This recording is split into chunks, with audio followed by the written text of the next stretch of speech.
A minha mãe engravidou de mim muito nova, com 14 anos. E quando ela engravidou, ela foi deixada pelo meu pai, né? Meu pai abandonou, deixou ela grávida em uma cidade pequena do Rio Grande do Norte, ali em Natal. E quando ela foi abandonada, logo com 3 meses de gravidez, a minha mãe sofreu um acidente.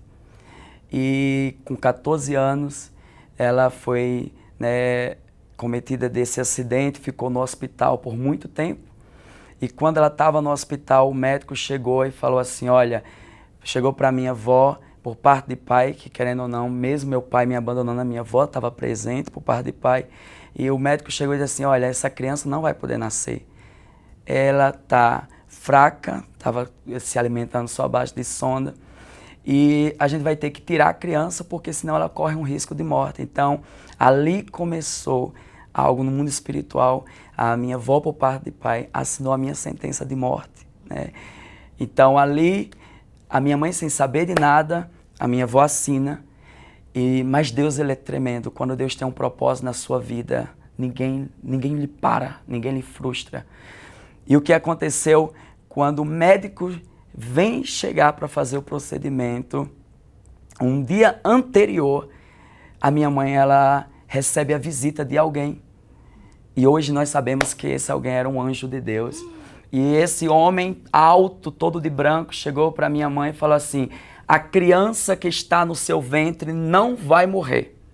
E a criança que está no seu ventre é um profeta. Eu estou entregando ele para as nações. Vai chegar um tempo que você não vai ver ele, mas você vai ouvir a voz dele. Você vai ver ele na TV. E aí a minha mãe não entendeu. Aquele homem, que eu sei que era o anjo, que minha mãe hoje também sabe, falou assim, esse profeta é um Davi. E o que aconteceu?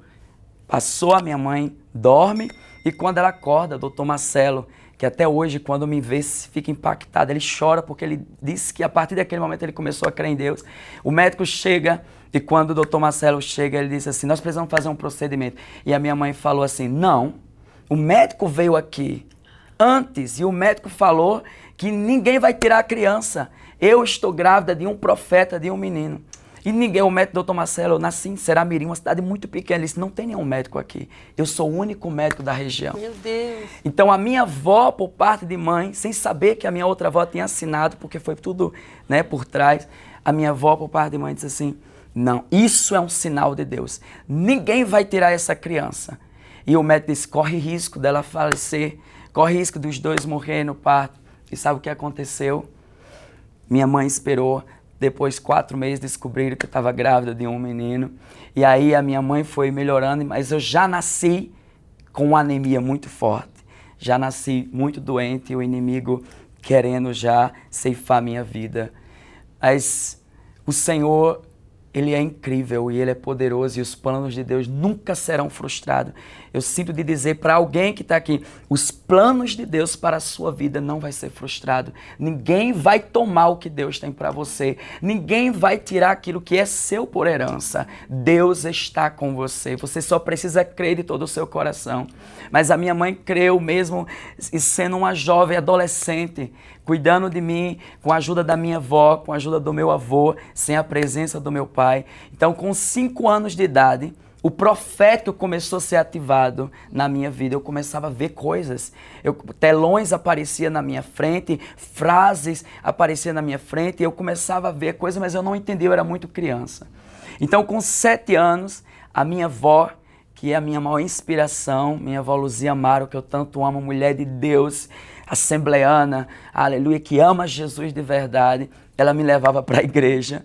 E na Assembleia de Deus eles gostam muito de orar muito alto, de pular, de dançar. E eu ia por ela, eu não queria ir para a igreja. Gente. Você contava para ela que você tinha essas visões já? Exatamente, ou não? Eu contava, mas ela dizia, não é tempo de você entregar. Não é tempo de você falar para ninguém, é tempo de você amadurecer esse dom. Então, assim, é um processo, né? Porque o profético, ele é muito forte, ele é muito intenso e você tem que saber lidar com ele. Então, o que aconteceu? Eu ia para a igreja pela minha avó, não porque eu queria e não porque eu gostava. Então, eu cheguei um dia para minha avó e disse, vó, eu não quero ir mais para a sua igreja, eu não gosto. Você tá entendendo? Você ficava com vergonha, tímido no meio do pula-pula? Era muito pulo, era muito dança, essa é a igreja beiramente pentecostal, como diz, né? E eu não me sentia bem, mas a minha avó muito sábia, cheia do Espírito Santo, é aí onde eu vou chegar ao grande propósito. A minha avó disse assim, eu vou fazer um propósito com você. Durante 40 dias, você vai jejuar todos os dias. Você vai ler a Bíblia e você vai orar. E ela exigiu de mim que tinha que ser todo dia às 3 da manhã que eu precisava orar. Quantos anos? Eu com 8 anos de idade. Então, por isso que até hoje eu oro às 3 da manhã, todo mundo que me conhece sabe. Então, por obediência à minha avó, eu comecei a obedecer, eu obedeci. Então, eu orava, Karina, não sentia nada. Eu lia a palavra, não entendia nada. Nada. Uma semana. 2 semanas. Ela fazia com você junto? Não. Ela te acordava? Não, como era? Não, ela... Porque como a minha avó é dirigente de matutino, então ela acorda todo dia, já de madrugada. E ela me ensinou a colocar já um despertador desde criança. Então eu acordava para orar, eu jejuava durante o dia, eu lia a palavra, mas eu não entendia nada. Mas com 3 semanas nesse mesmo propósito, diante da Trindade, Pai, Filho e Espírito Santo, que está dentro desse estúdio, sabe o que aconteceu? Eu estava de joelho orando. E pela primeira vez eu vi um anjo, alabaçúbria, passando dentro daquele quarto e eu nem sabia que existia esse anjo. Era um anjo de 6 asas, um serafim. E começou a dançar dentro do meu quarto e eu comecei a dar glória. E ali naquele exato momento eu fui batizado com o Espírito Santo. Com 8 anos eu comecei a falar em línguas estranhas e foi pela primeira vez que eu ouvi 3 vezes uma voz suave. A voz de Deus disse assim, eu te chamei para as nações. Repetiu 3 vezes. Naquele dia em diante, Karina, eu comecei a amar Deus, não somente pela experiência, mas realmente, aleluia, porque eu comecei a entender a palavra. Eu comecei a entender que isso aqui sim é vida, que isso aqui sim muda a nossa vida. E muitos perecem por falta de conhecimento. Muitos perecem porque não tira tempo para a palavra. Sim. Você sabe disso. Então, o que aconteceu, minha amiga?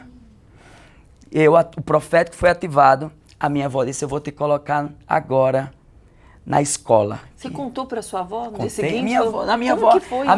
A minha avó ouviu tudo. E ela sabia que eu estava tendo uma experiência com Deus. Ah, porque ela mora do lado do meu quarto e eu gritava, eu falava muito alto, isso era 3 e pouco da manhã no prédio, dentro de um prédio. Então assim, Deus foi, aleluia, me visitou de uma forma extraordinária. Aí olha como Deus ele é tremendo, eu quero dizer para você, quando Deus libera uma palavra profética, quando realmente vem de um profeta, pode aguardar, porque vai acontecer.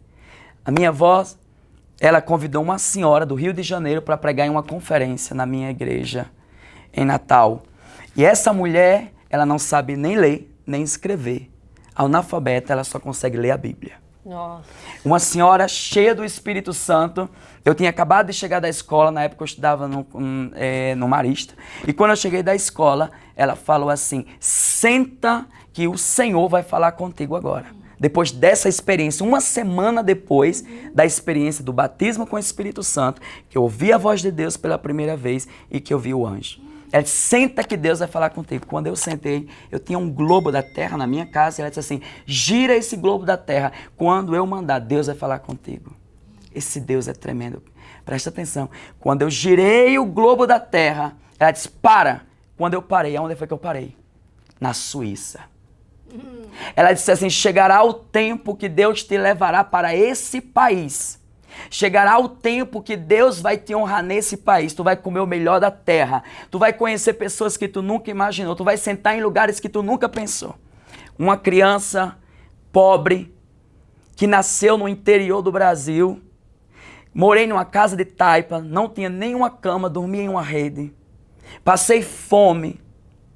Como é que Deus vai me levar para a Suíça? Na minha cabeça era impossível. Porque recursos eu não tinha, minha família não tinha recursos. Mas aquela mulher, ela disse assim, Deus vai te levar para esse país. Aí ela não terminou ainda, gira novamente esse globo. E quando eu girei e parei, ela disse assim, Deus também te levará para esse país. Nem ela sabia onde eram os países. Deus vai te levar também para esse país. Qual era o país? Irlanda.